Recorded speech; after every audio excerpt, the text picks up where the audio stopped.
Hello వదినా, అన్నయ్య ఉన్నాడా? పక్కనే ఉన్నారు, ఇస్తున్నా. అన్నయ్య చెల్లి చెప్పరా.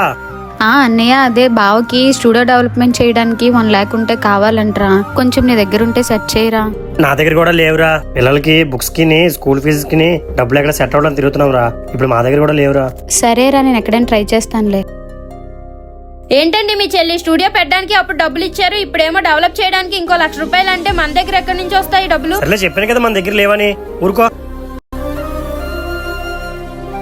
అమ్మా, అన్నయ్య.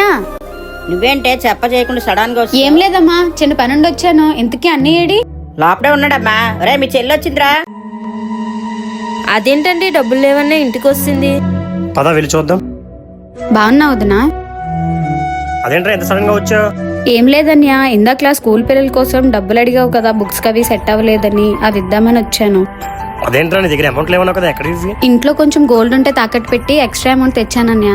అయ్యో పర్వాలేదురా, నేను ఎక్కడో సెట్ చేస్తాను, తీసుకో. ఉంచురా. అయినా చిన్నప్పటి నుంచి నువ్వు నాన్న నన్ను చదివించడానికి ఎంత కష్టపడ్డారు. మా అన్న పిల్లల కోసం ఆ మాత్రం చేయలేనా ఏంటోదినా? నేను చెప్పింది కరెక్టే కదా?